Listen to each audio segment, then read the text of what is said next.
Wait, what? What? Oh! What? Oh! I'm just goofing. New boot, goofing. Just goofing. New boot, goofing. Genuine ostrich.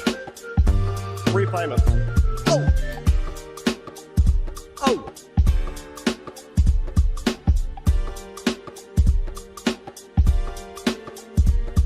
I'm just goofing. New boot, goofing. I'm just goofing. New boot, goofing. Genuine ostrich. 3 payments. Oh!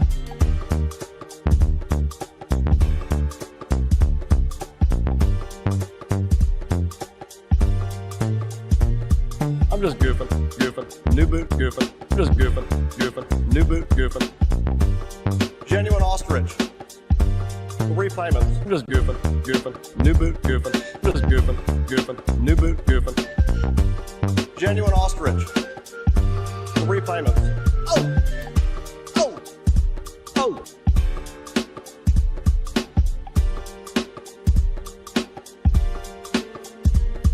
I'm just goofing. New boot, goofing. I'm just goofing. New boot, goofing. Genuine ostrich. 3 payments. Oh!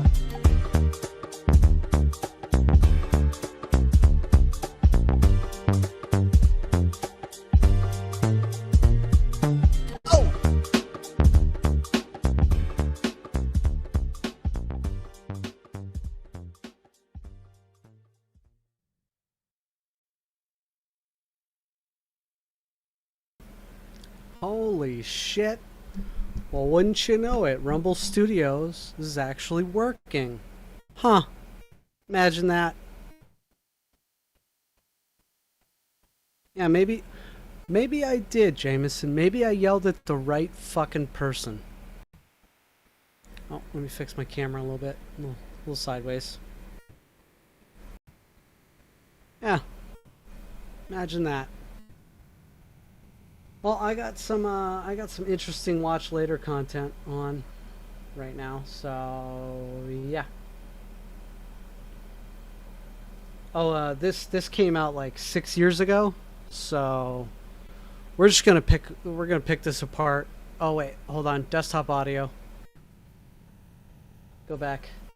Okay, so we're gonna pick this apart. This is how could 3D printed guns affect gun laws?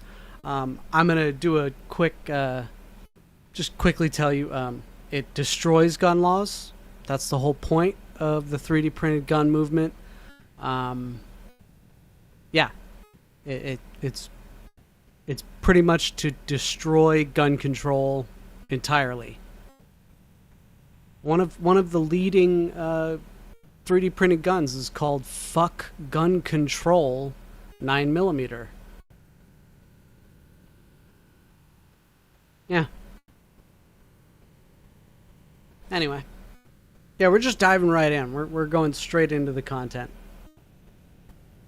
What if I told you there was a way to make a gun from scratch just by pushing a button? Whoa, really? Let's turn it up.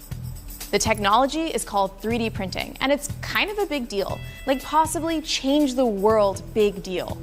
Housing problems? A company in China 3D printed 10 concrete houses in 1 day. Medicine? 3D printed... Go back and see my my stream about a month ago about why 3D printed housing sucks and why it's never good. Jameson Campo. Dive on in. We're just gonna dive on in. Now this stuff right here, this girl with the 3D printed hand. This is the good stuff of 3D printing. Oh, Miami MILF's here. Hey. Oh my God, this is awesome. I get to show you. Look and listen, please. Let me get your entire attention. I want all of your attention right now. Miami MILF. Welcome. Motherfucker, you got that milk money. I got that milk money. I got that milk money. MILF money. Do you like it? I made it for you.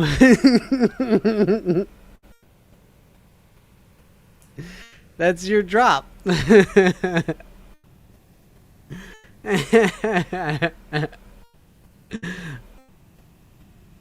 Hell yeah. She likes it, guys. I'm sorry. I'm such a goofball. So I was thinking of a different drop for you, and I was like, just figuring it out, and and for some reason that Fergie fucking song popped in my head. MILF money. And I was like, yeah, she's bougie. Yeah. That's perfect. Anyway, we're looking at this old video about 3D printed guns, and we're going in on this sight unseen. I haven't watched this. Oh, Miami milk for 5 hot ladies. What's not to like? Here's that milk money. Aw. Thank you, Miami MILF.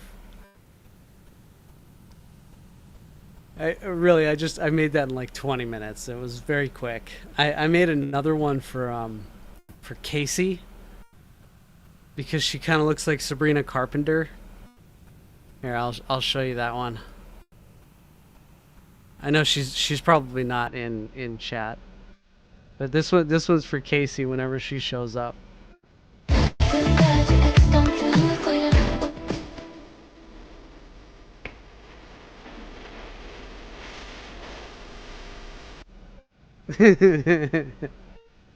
So that one's different. I was probably gonna think about doing the all the pretty girls walk like this, because that one has history. But that one, I just did that one just because she kind of looks like Sabrina Carpenter. Anyway, so we're just going through a couple of videos that I put in my watch later folder. This one's about 3D printed guns. It's a 6-year-old video. So we're going to see if this still holds up or not. I know, right? He's so funny. He's way funnier than Royce. It's insane.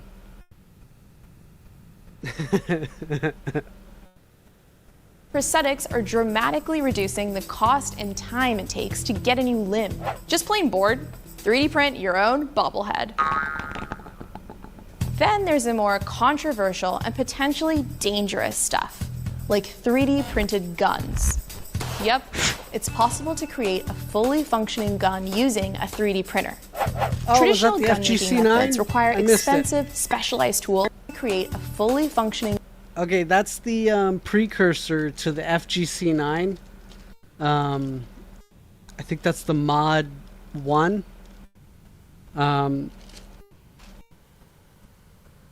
Anyway, I don't really need to get into it, but that's the precursor to the FGC9. The fuck gun control 9mm. Gun using a 3D printer. Traditional gun making methods require expensive, specialized tools and a high degree of skill. 3D printing, on the other hand, throws all that out the window, making it easier and cheaper for almost anyone to make a gun. Some lawmakers who want to regulate guns worry that 3D printing will put more of them on the street, adding to an already big problem in the US, gun violence. According to the CDC, in 2015 alone, over 36,000 people were killed by a gun. Hello, Big B. Eastbound and down, loaded up and trucking. You missed it, Big B. I played the Miami MILF one, and she loves it. Oh, you see, she actually donated, yeah. I forgot I have the chat up. Those lawmakers are in a tricky position, though, because 3D printing a gun currently doesn't break any laws. Making a gun yourself, no matter how you make it, has actually always been legal. Simply put, 3D Well- printed guns are a new technology that's Now it's illegal in California here. evolving faster than lawmakers know how to deal with. So, do gun laws need to change to keep up with this new technology? First, a little background on gun laws in the US. The major federal law that restricts gun ownership is age limits. With a few exceptions, if you're under 18, you cannot legally possess a handgun. For long guns like shotguns or rifles, there is Oh, no Big B, federal you age heard it limit. the other but day, right? depending on where you live, there may be additional state or local laws.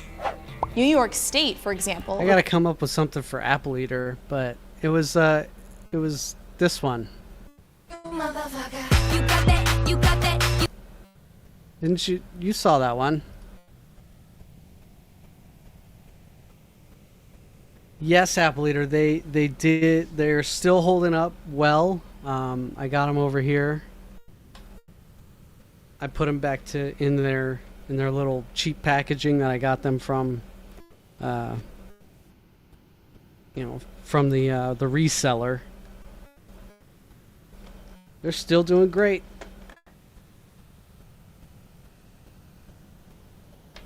Yeah, that's the one I used, and I think, either 0 or 1. Yeah, you remember that, Big B. Anyway. I think I needed these two. requires you to be at least 21 to have a handgun. In New York City, you have to be at least 21 to have any type of gun. When it comes to homemade guns, they're only legal if they're for your own personal use and you don't sell or give them to anyone else. Law enforcement calls them ghost guns because they're hard to trace. There's no record or serial number, so if the gun is ever used in a crime, there's no way to trace it back to the owner. And because the gun wasn't bought from a licensed seller, the owner doesn't need a background check. Because we all know that once they have a serial number, they're completely safe, right? And nobody has ever, you know, committed an illegal crime with a registered firearm, right? Right? Oh, wait a second. Criminals don't care about your laws, huh? Oh shit. Yeah, spoopy. Ooh. Okay, so how can a 3D printer make a gun that can actually fire? Meet Cody Wilson. This is an alternative way of manufacturing. I want things, and it to really take put the kibosh on anybody trying to like this guy. This guy is a genuine piece of shit. In 2019, I believe, he was caught, not by predator poachers, but by the actual Austin PD for soliciting a minor for sex. I believe she was 16 years old. Correct me if I'm wrong. Cody Wilson was the guy who helped develop the Liberator, the first fully 3D printed firearm back in like 2012 or 2013 or something like that. But this guy is a genuine piece of shit. We in the 3D printed gun community have ostracized this motherfucker and have tossed him the fuck out. He is 100%. Yeah, don't like this guy anymore, Familiar. He's put in enough money on like an ad campaign to try and limit himself from the completely legitimate claims and publicly known claims that he is a pedophile. So do not go to DefCAD. Do not go to, any site that he owns, GunCAD, any of that shit. He's a piece of shit. Ostracize him. Yeah. Anyway.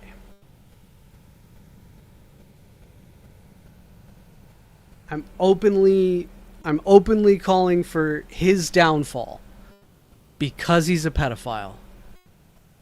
takes out almost all expert required knowledge. The model is already in software. You can download it. If you have a machine, you just tell the machine to make it, then you have it. In 2013, when Cody was just 25, he built the world's first fully 3D printed gun. He calls it the Liberator, and it's made almost entirely of plastic. We were curious how hard it actually is to 3D print a gun, so we went to a 3D printing shop to find out. Here's how a 3D printer works. You start with a digital design file of a 3D object. The 3D printer then takes this file and makes a real-world copy of it by adding layer on top of layer. The most common type of 3D printer uses hot liquefied plastic that eventually cools and hardens. We asked Ryan to 3D print the Liberator gun for us. It prints out in pieces, and after a 9-hour print job, we had them all. Okay, so we actually put this thing together. It was pretty tricky, and now we're gonna go to a local gun expert and see what he has to say. So Nathan, we want to know if this 3D printed gun that we made would actually work. Well, I have never actually seen one of these, so if you were going to make this into a functioning firearm, you would have to spend some time cleaning up some of the imperfections with the 3D printing. There goes all. Okay, he's correct. But I can tell you right now, if they printed out every single part, it would work. So.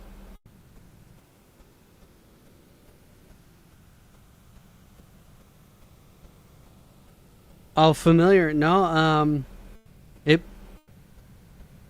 will much more sooner blow up the barrel of the gun than it will blow up the breech. It will way sooner blow up the barrel. Just by how the layer lines work. Yeah. Don't even worry about it. I mean, there's slow-mo video of them blowing up one of these guns.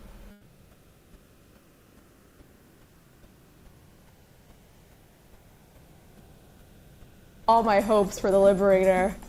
It's not that you guys did a bad job on it, it's just that that's the nature of the beast with this. It is not meant for prolonged fire, basically. It's one meant and to done. shoot once or twice, and that's it. No, Overall, I would how shoot it close just were we to once. Getting it in a state where you could still shoot it, even once or twice.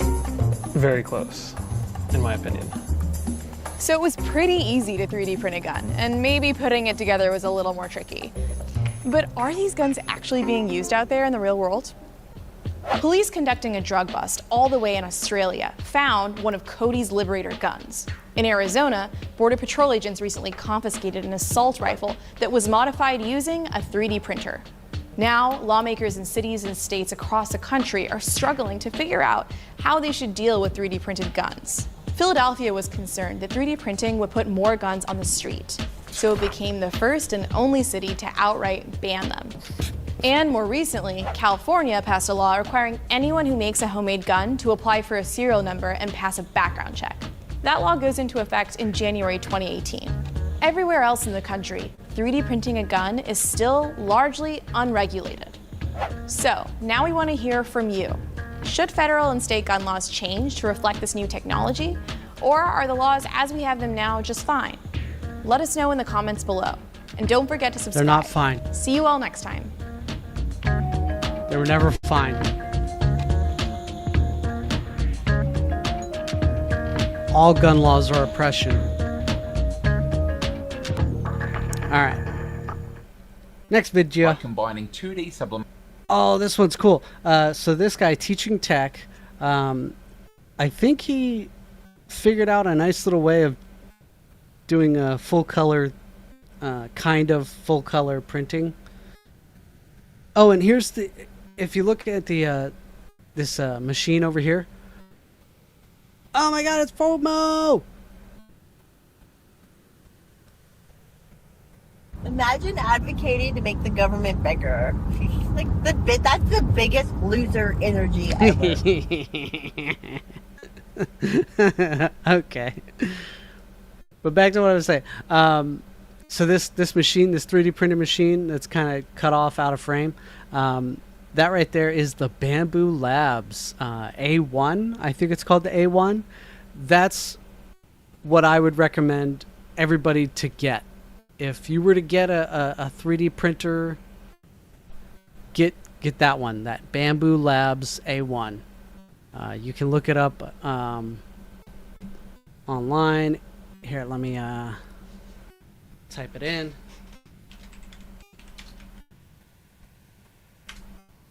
So, Bamboo with a U.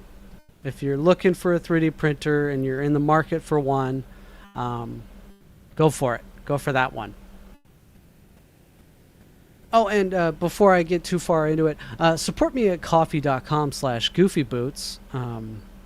I was told that there's something I need to change with the coffee. I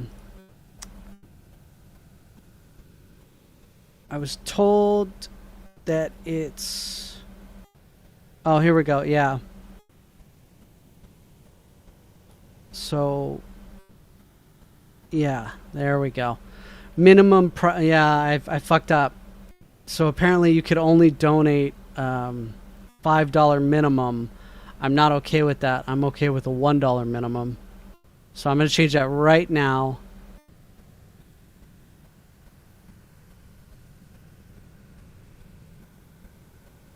$1. Yeah, somebody messaged me and was like, "Hey, I want to make sure I could donate, but I couldn't donate $5. I could donate a couple in dollars. Dollar dues." Anyway.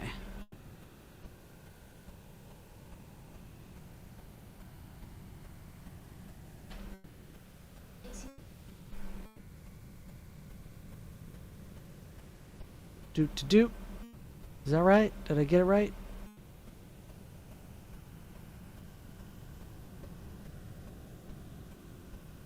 How do I save?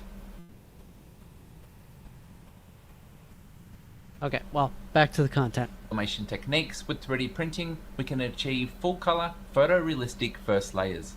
This video is your complete guide and there's no special 3D printer required.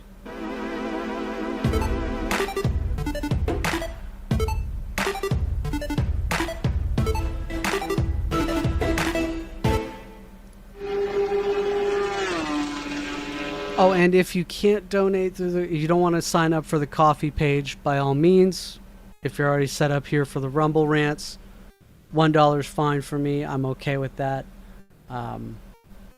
If you're able to.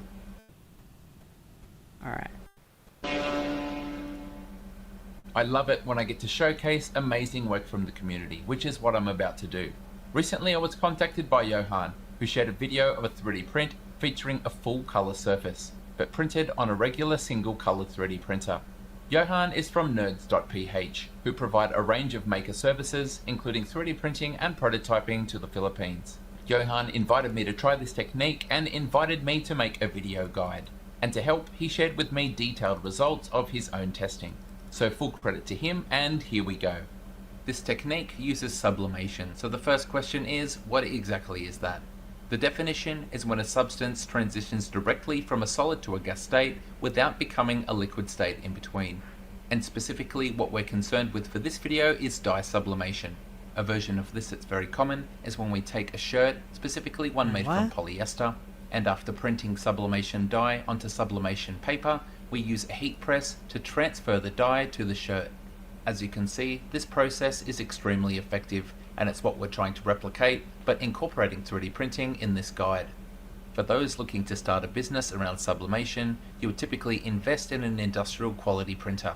The trouble is, these aren't exactly cheap, and you wouldn't spend this much for our experiment. But fortunately we don't have to. A popular method is to take an Epson EcoTank printer and convert it over just like Shaq has here. And the key thing about the Epson printers is they don't use heat during the print process, therefore the sublimation ink won't change states. Now Johan was using one of the fancier ones. I can't change. Oh, James DeCampo, Goofy got $1, Goofy got $1, Goofy got $1. Hey. Minus the rumble take. The rumble rake. Yeah, rumble take. You meant to do the rumble take. Yeah, apparently I can't change the coffee donation down to $1, which that's kind of concern. Okay, so any donation under $5, please do it through Rumble, until I can figure out what the deal is. I wanted minimum pricing to be $1. Oh, I think I fixed it. Okay, sorry, never mind. Anyway, back to sublimation printing. They take 6 types of ink, and this apparently can give more control over the exact colours. However, these are pretty expensive if you're just doing this for fun, so we're looking for a cheaper option. If we look at the home and office range, we can see that the prices are a lot better. But don't worry, we can still do better than this. In Australia, the cheapest model is the EcoTank ET1810. It's readily available at the equivalent of $160 US. The cheapest model in the USA is the ET2400.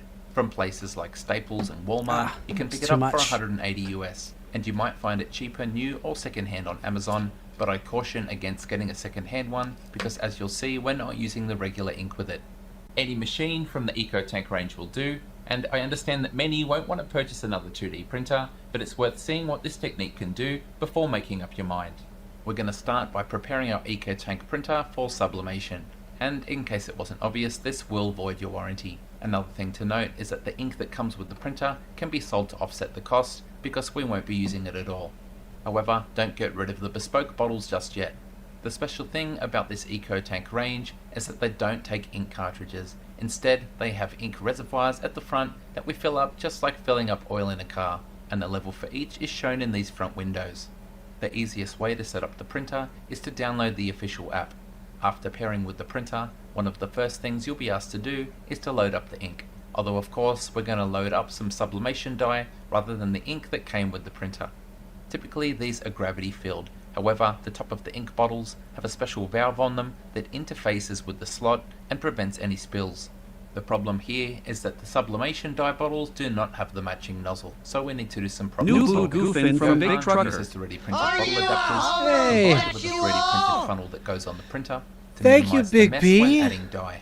Another common method is to get a syringe Big B and suck up the Trucker sublimation dye, drawing it carefully to for- avoid spills, sorry, and then let pressing me the syringe pull to up deposit the- the dye inside the printer's tanks.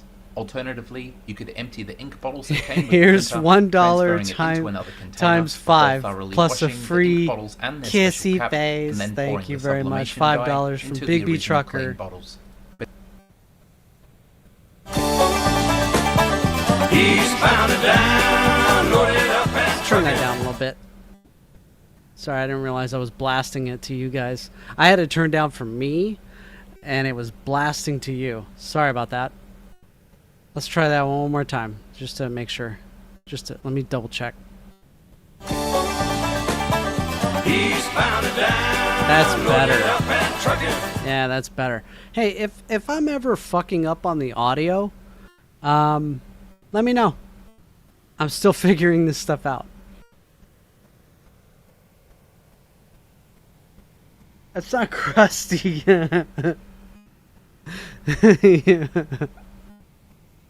It's Dale Gribble. Anyway, sorry. Where was I? I was turning down Big B Trucker. Yeah, I turned it down. I saved it. Okay. All right. Where was I? I was putting the cap on.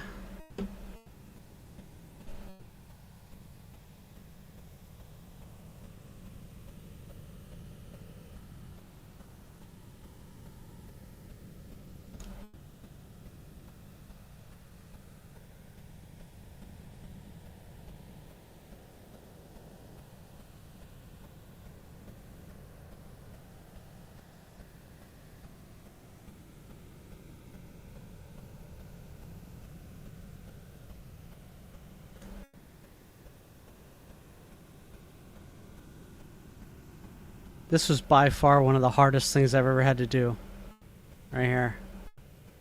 All of that.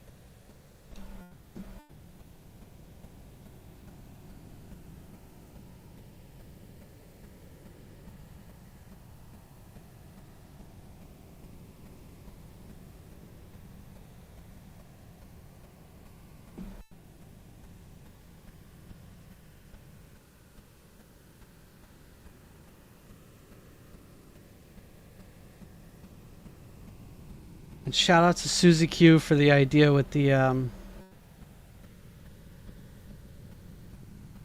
toothpick.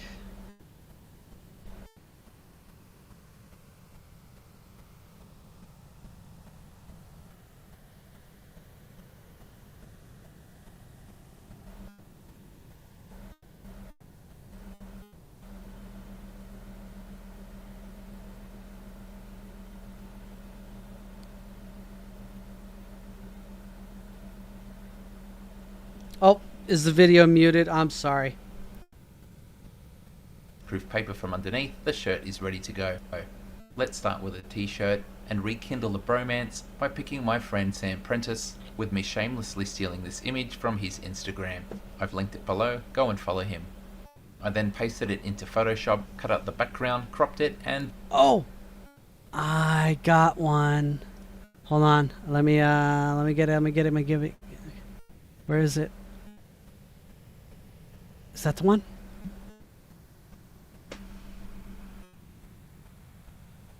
No, that... Oh, I thought I looked... Okay. Hold on, Frozen.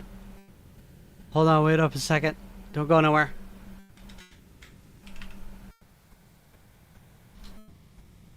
Don't go nowhere.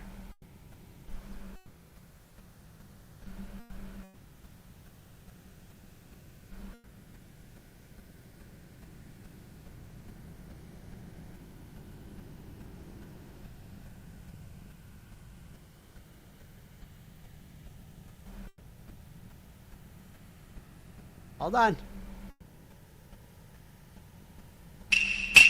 No, I didn't want that one. Hold on. It's gotta go down one. I gotta put it down. Hold on.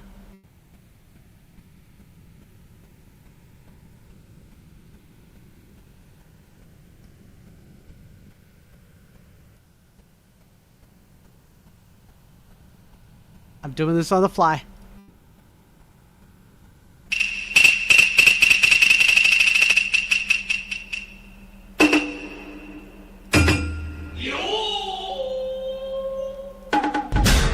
Ah, I did it. Ah.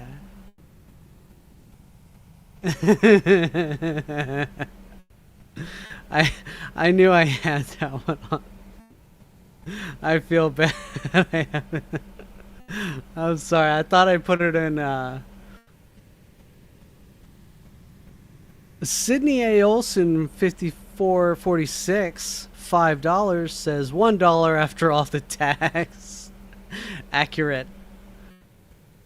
Okay. Let me turn back on the desktop audio. Okay. Back to the sublimation 3D printing. very importantly, mirrored the image from left to right. As for printing it out, it's just like using any other 2D printer. You just load up sublimation paper and hit print. And then a few seconds later, you and your new sublimation printer will be very happy when Sam pops out to say hello. I chose to cut out the image just to make it easier to center on the shirt, but as you'll see, I butchered that part like I always do. On garments, we put our print face down with a piece of greaseproof paper underneath the top layer of the shirt so it doesn't go through to the back. For your heat press, you're going to set it to just over 200 degrees, as sublimation takes place at around 195. You should have instructions on the back of your paper, but for mine it was 1 minute at high pressure. And I soon discovered that my heat press is measured in degrees Fahrenheit instead of degrees Celsius. So when I peeled back the paper, the image was way too faint. So I repositioned it, turned up the temperature, went for another minute and got this fantastic result. I gotta move the camera. As you can see, pretty much all of the dye has been transferred onto the t-shirt. And when we remove the greaseproof paper from underneath, the shirt is ready to go. To help justify the price of the 2D printer, you can make your own custom clothing, like the Sam Printer Special you're seeing here. But what about the 3D printing integration? The first job is to print off another copy of Sam Prentice. That's a little bit and better. The printer that I've chosen her head! is the Bamboo Lab A1, because it prints all of the filaments you'll see quite well. Being a bed slinger, it's easy to access the bed, and importantly for me, it has the exact same bed as the X1 and P1 series. Because of this, I have a few spare beds, and specifically an engineering plate. All of the other surfaces that Bamboo Lab have seem to be stickers on top of this. but whatever coating the engineering plate has, it seems to be directly bonded to the spring steel sheet. It's very hardy and, as you'll see, perfectly suited for our purposes. However, if you don't have an engineering plate, I think most beds would still be fine. To attach our printout to the bed, we're going to use regular glue stick. We glue the image, this time face up, directly to the bed. I have and no for this idea, first test Apple print, Eater. I'm using white TPU, and it's just This a guy's big just slab of using a the rectangle sublimation to completely printing cover the for image. for On 3D printers like printing. this, where the nozzle touches the bed and is used for auto bed leveling, it does so when the nozzle temperature is lower than 195, which means the sublimation die will not yet be activated.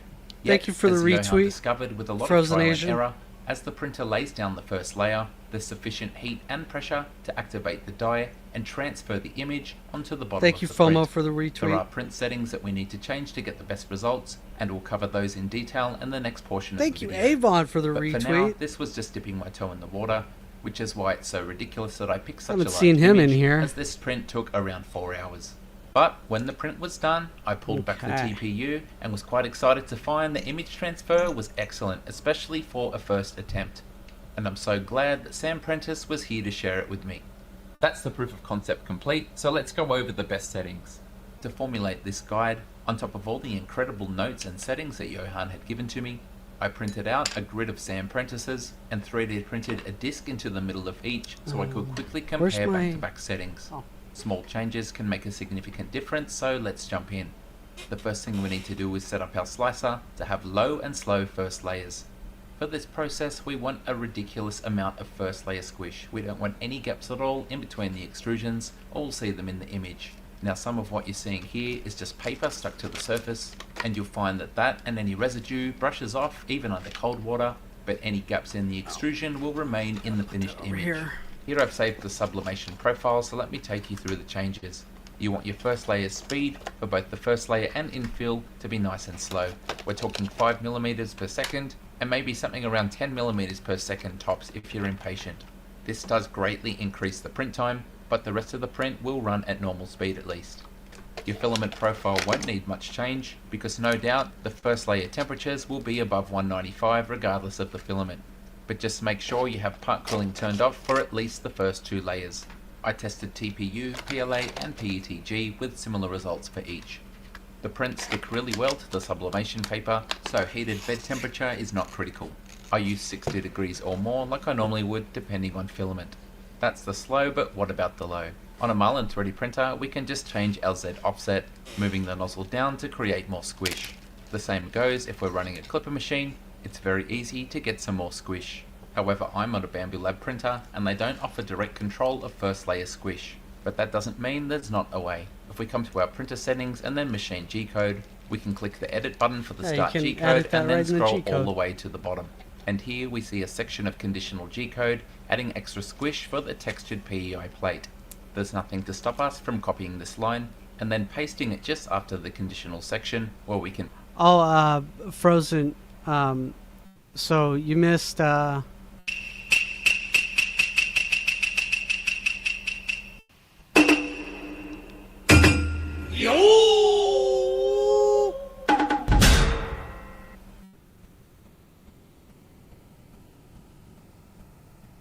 alter this value to increase the amount of squish.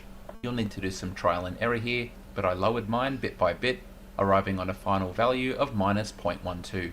You don't want this in place for your regular prints, so make sure to save a copy of the standard printer profile dedicated to sublimation. The downside of the first layer being artificially low is you're going to get a lot of additional filament being extruded. This should correct itself over the rest of the print, but keep an eye out for build-up. In this process, the first layer is everything, so it's not surprising that first layer infill pattern is quite important. Quite often, you will see the pattern of the first layer infill in the surface of the sublimated image, and this effect is exacerbated if you don't have enough squish. Based on mine and Johan's testing, the normal monotonic straight line infill has a tendency to slightly under-extrude in longer segments, which we can see as gaps.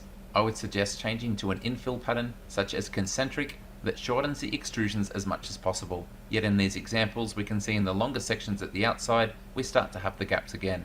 A good pattern to try is the Hilbert curve, as no matter how big the first layer is, the infill pattern will remain small and intricate.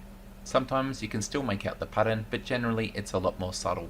When putting down our sublimation paper, glue is messy, but it does work best. I also tried some blue painter's tape to hold down small images, and for small images it seems to work not too bad. However, I did notice that without enough tape, the paper would curl up and the print along with it. Therefore, for best results, and especially if the image is large, a thin smear of glue around the border of the image, as well as a few spots in between, should prove to be quite reliable. Fortunately, the glue does come off quite easily as soon as we introduce some warm water and something like an old card as a scraper. There are some tricks you can use to boost colour saturation. You might have noticed that the colours when sublimating to fabric are a lot stronger and more vivid than those we get when 3D printing. To assist with this, Johan recommended sublimation spray, which we would put onto the printed page, and that should assist in the transfer of colour. And I did try to buy some, but instead they sent me this glitter body spray. At least now I can always be the brightest star in the room. Fortunately for me and you, Johan had an even simpler solution. As soon as the 2D print was done, take the page, load it back into the machine, and hit print once more, printing the exact same image over the top of the fur. See As you can see, other this works eye. remarkably well, with the colours being much more saturated. Note that you might almost get a fully slight amount of covered. blurriness if the page shifts ever so slightly the second time it goes through. And with no other changes, this You see double that? printing is very effective. Johan also noted that he got stronger colours when using matte filaments. Finally, some tips on positioning the paper and the print to match each other. There's a big variation here in where the disc aligns with Sam's face, and that's because when I was doing my quick testing, I just stuck the image roughly in the middle. Johan's solution was to print a template that would remain on the printer bed and be Big aligned B, I'm with gonna the have to disc check that inserted after into the stream. graphics. He had good success with this and said it could be used several times. My approach was a bit different. I modelled out the maximum size of the bed and then drew this centering pattern in the middle. I then printed this onto the bed in PETG but without any infill. When the print is done, this should leave a small passageway where you can use a Sharpie to trace the centering pattern. A few times I slipped, but fortunately this doesn't have to be perfect. I chose PETG because even at 80 degrees it barely sticks to the engineering plate. Therefore, it's very easy to remove the printed template. I would recommend cleaning this with IPA, which will get rid of any excess ink left on the surface. After around a minute, you'll get rid of the excess and there'll be plenty left for you to see, and in case you were wondering, the Sharpie won't be removed by the normal cleaning process we use to get off any remaining paper and glue. Now the real beauty of this technique is that for our sublimation print profile, we can load in the model of the STL, and then we'll have the same centering pattern on the print preview as well as the physical bed. To fully take advantage of this, I started adding centering registration marks to my sublimation images, and that really helped me get everything perfectly aligned. Even if you don't have a spare build plate like me, you should still be able to print with the Sharpie in place with regular filaments. Okay, so now you know how to use this technique, but you might still be wondering, why would I spend the money on a 2D printer? What are some of the applications for combining sublimation Sorry with if this 3D gets printing? drowned out for you guys, Firstly, but I remember that for a really return need on to your see investment, this. you can make and sell custom garments to order or any other products that typically use sublimation. These heat presses are very cheap on places like AliExpress. And if you're running an Etsy store for custom 3D prints, sublimation opens up whole new avenues. You could now produce all manner of custom items such as phone cases, printing on demand with customers' images. Honestly, who wouldn't want a customized phone case just like this? It's true we can only colour the first layer with this technique, but many people already buy beds with special patterns just to make that first layer familiar. better. And So, sublimation is hold on much real more quick. versatile. We can now replicate. Skirt. So for your 3D print, my DMs are open. You could by all means take a picture of the bottom of the boat or whatever the whatever the issue is. Send it to me on familiar. It's most likely going to be a bed tram issue, a bed leveling issue. But by all means, go ahead and take a picture of the issue, send it to me on Twitter, and I'll be able to diagnose it just by a cursory glance. Replicate any material we want, such as wood grain or perhaps carbon fiber, but we can still go further. For instance, when operating this animatronic face, I would frequently forget what controls did what. So to fix this, I headed back to the CAD, exported a DXF of the top surface, imported this into Illustrator, drew up some graphics, mirrored them from left to right prior to 2D printing, and used my grid system to match the positioning. The end result takes functional printing to a whole new level. and I'll no longer have to explain how this works the next time someone has a turn.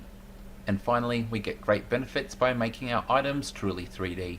Here we have a simple image which I've traced in Illustrator, and then exported that as a vector, which I then imported into Onshape, before giving it some thickness and building up a stand and supports. The end result is something my son loves. It's a custom piece that only he owns, and the integrated built-in stand works perfectly. You're probably wondering how durable the sublimation is, and the answer is extremely. Here I take another piece of the same plastic and I scratch it as hard as I can. I can also do the same thing with my fingernail, and as you see, no effect. We already know that this is waterproof, but what about something like isopropyl alcohol? Again, just like the water, this has absolutely zero effect. Once the sublimation takes place, it's well and truly bonded to the plastic, and it should remain for the foreseeable future. I'm well aware that this won't be for everyone, but personally, I'm always looking for ways to expand the things that I can make, so this appeals to me greatly. Let me know if you feel the same way and if you're going to give it a turn. A huge thanks to Johan for both inventing the technique and making my pathway so much easier in making this video. Thank you so much for watching, and until next time, happy sublimation 3D printing. I think I'm going to try that. G'day, it's Michael again. If you liked the video, then please click like. If you want to see more content like this in future, click subscribe and make sure you click on the bell to receive every notification. If you really want to support the channel and see exclusive content, become a patron. Visit my Patreon page. See you next time.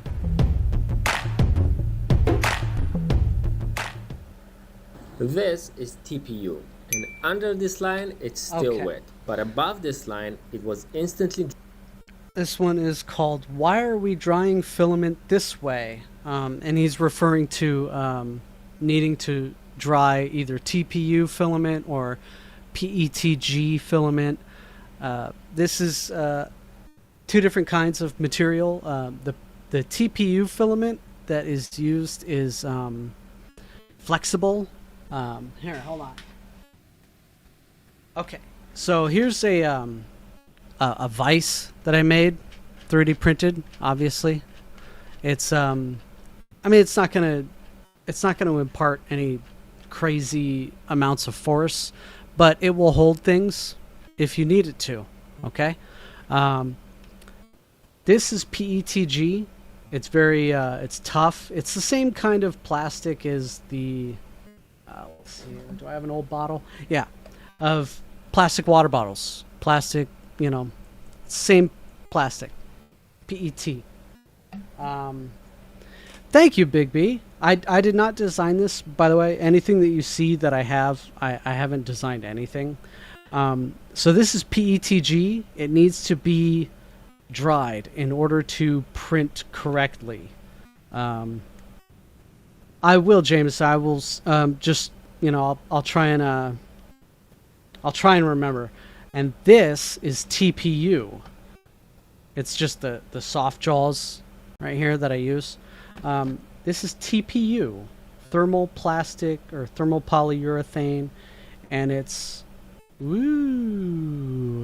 flexible. Oh, also, funny enough, my phone case. I 3D printed it. It's the same material. Whoops. I printed out my phone case. I don't need to buy anyone's phone case. I can just print one out. You can see the layer lines in it a little bit. If I turn down light a little bit, there we go.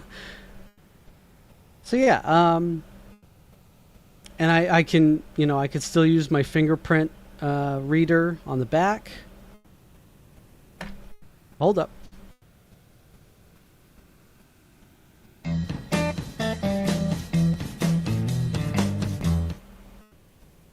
All right.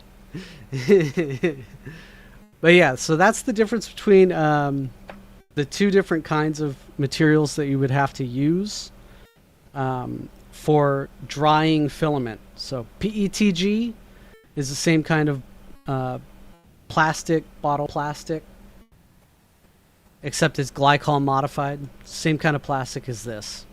It's just in that now. And TPU is the flexible stuff that I showed you. My cell phone case that I 3D printed. pretty good. It's really good stuff. I personally love it. I love using it. I will always have a spool of TPU. It's very finicky stuff. So that's why I tend to use it. Oh, whoa. Hey now. That's why I tend to use TPU for smaller objects.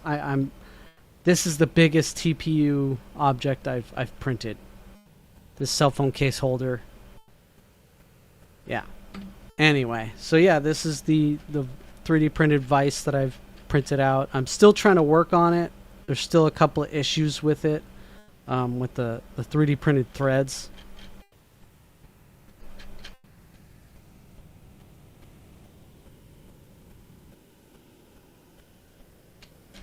Anyway, sorry, what were you saying? Oh, you're just saying hi to everybody. Okay. So yeah, that's just pretty much what I was doing. I'm trying to work on a different holder for the camera here.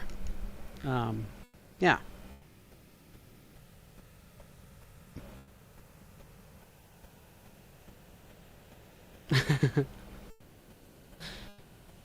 That is pretty funny, Susie. I love that. Oh, Susie, you have not seen...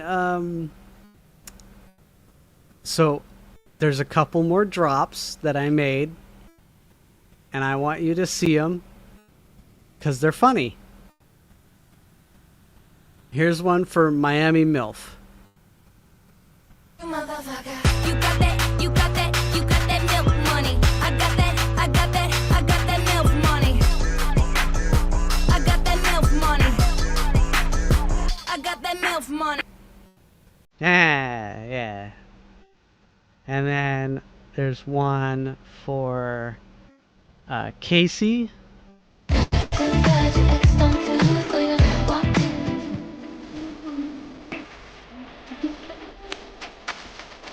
Yes. And that one's... I know, right? I know. They're all pretty long. That's what she said. And yeah. I think if I keep them to around 10 seconds or so, it'll still be funny. You know, I remember, Susie, yours was like a full minute. It was the entire minute of, oh, hey, Joe. Joe in YouTube chat. Holy cow. That's you over there, Joe? Joey-O, Flesh and Bones. How's it going from down under? He's my buddy. Anyway. Yeah, I just wanted to show you that. Alright. Where was I again?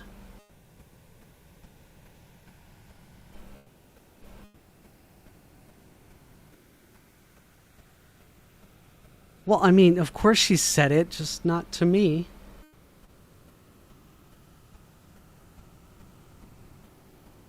I still think I need to print or to paint a little bit of the eye on this side.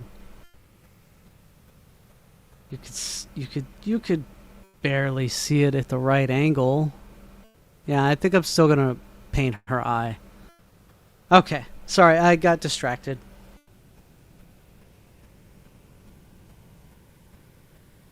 Yes, Jameson, I am streaming to YouTube, but whenever I switch over to, oh, is that my link? Joe asks in YouTube, will it be finished by this stream? Probably not. You can kind of see her here. I have to get the eyes just right, you know. I have to do it right, guys. And if I can't do it right, then it's all ruined. So there she is, kind of held together. Ah! Just pretend like it's still there. And then another tiny piece. Ah! I can't get it on there. But if you guys want a sneak peek of what she looks like, all done up. I gotta hold her together.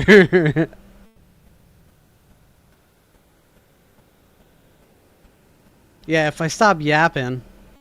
But that's part of the, that's part of what I do. That's my stream. I talk to people. I talk to my viewers. Susie's like, just get it done. Fuck. Lazy boots. Yeah. I really want to get her her eyeshadow correct, and I gotta get the earring done right. I gotta do it all correct, I'm not gonna rush through it. Nobody's gonna want to buy it.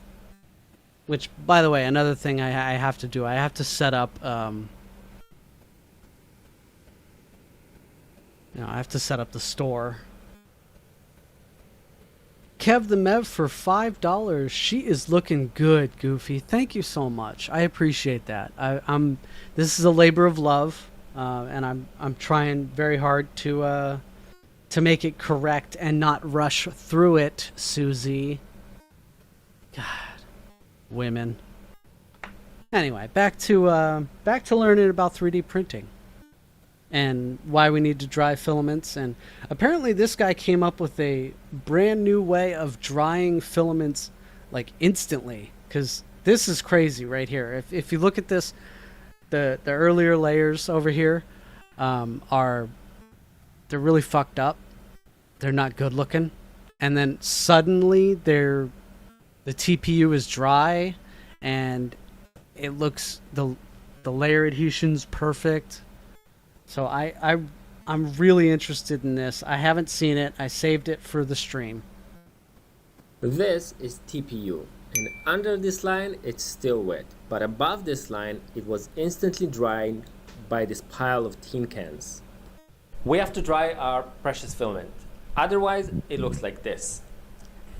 Yeah, but what's in the cans? I don't like to dry filament because I want to print now, not in the 8 hours it takes to dry it. Because by the time it's dry, I already forgot what is it I wanted to print in the first place. Also, drying the whole spool just to use a small part of it seems kind of inefficient. There must be a better way. I'm on a mission to change this. So I packed some tin cans, very poor measuring equipment, compass in case I get lost, and some hopes and dreams that it's even possible, and went my way. Went on my way. And went on my way. Oh, so he's not. The most common English filament isn't his dryers first on the language. market, they look like this. It's a little box with a heating element inside. I don't own one, but from all the reviews I watched, they all perform more or less the same. And that's because they're missing one key thing.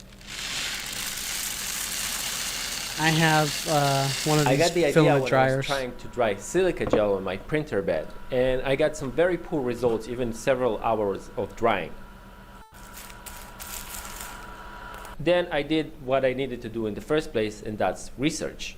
I figured out what I was missing, and the filament dry boxes were missing, and that's airflow. Yeah, you need to have a little bit of airflow. Just like clothes on a windy day will It dry takes way the water faster out of it. outside. If it's a windy day outside, no. Oh, Just like clothes on a drying rack. Joey's. Sorry, Joey O Flesh and Bones. Why did I think she was an actual rabbit? Am I having the Mandela effect? I honestly I don't know. Oh, and Joey O Flesh and Bones again. Okay, well I gotta go do stuff. Hey man, it was nice seeing you again. You don't have to stay over on YouTube land. You can come on over to Rumble if they let you do that in Australia. They probably don't like Rumble over there. Oh, and there goes. Okay, nobody else is watching on YouTube. I think I'm gonna switch over.